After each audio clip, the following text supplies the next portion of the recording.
Oogenesis. If we define this process, oogenesis is the process for the formation of haploid gamete in the female. The site is the gonad, that is the ovary. The structure which is formed is called as the ovum. But actually ovum is not formed. Ovum is forming when the secondary oocyte goes into the fallopian tube. This we will be discussing later on. But the ovum which is forming in the whole process of oogenesis, it is getting completed in the female reproductive tract, that is the fallopian tube. That is the formation of a haploid cell. And very important characteristic feature for oogenesis is that it is a discontinuous process. This process of gamete formation is discontinuous. Why it is discontinuous? If we go through it, see, in the NCERT book also, when the process of spermatogenesis and oogenesis is being explained, the time period for the beginning of the process and the completion of the process is being mentioned. If we just calculate the total duration of time required for spermatogenesis is 72 days. This is the duration of time which is required for the sperm mother cell to form the sperm or spermatozoa. Whereas in the process of oogenesis, when the ovum is going to be formed, it is going to take years. And if you compare the beginning for the process of spermatogenesis with oogenesis, so spermatogenesis starts at the age of puberty.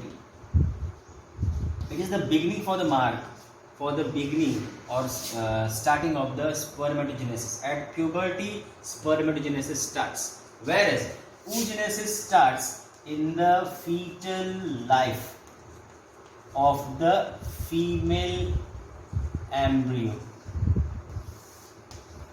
This is the beginning in the fetal life of the female embryo, or you can also call it as in the embryological life.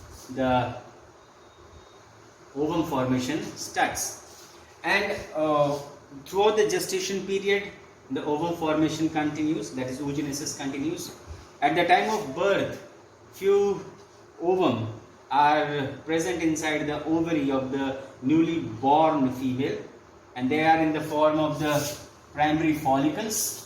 These follicles at the age of puberty, they start changing into secondary follicle and then tertiary follicle, and then they develop into the ovum.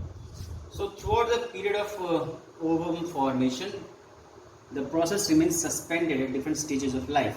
That's why it is called as a process which is discontinuous. It begins at the fetal life, it remains suspended after the birth, and it again restarts at the age of puberty, and then after puberty, after every reproductive cycle gets completed, some new ovum are being formed and they are released into the fallopian tube. Whereas in case of spermatogenesis, it is a continuous process. It starts at the puberty and it remains continued throughout the reproductive phase of the life in the human being. This is the comparison between oogenesis and spermatogenesis.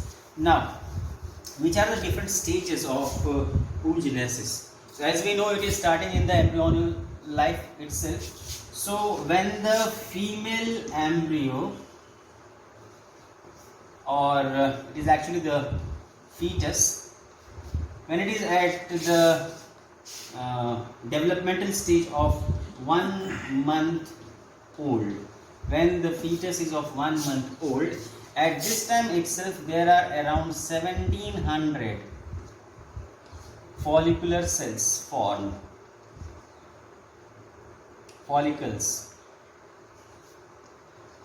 These are follicular cells which are formed. These around 1700 are there. When the fetal stage is of 2 months old, when it is 1 month old, it is 1700. When it is 2 month old, it increases up to 6 lakhs follicle cells. And when the fetus is developed to the 5-month-old age, the number of follicle cells which are formed are 7 million.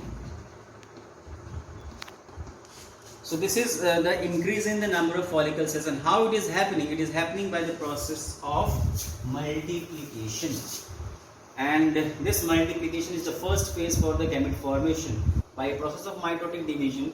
So the process of multiplication and primary follicle formation starts at the fetal life itself. During 1-month-old fetus, they are around 1700. When the fetus is of 2-month-old, it is 6 lakhs in the immature ovary.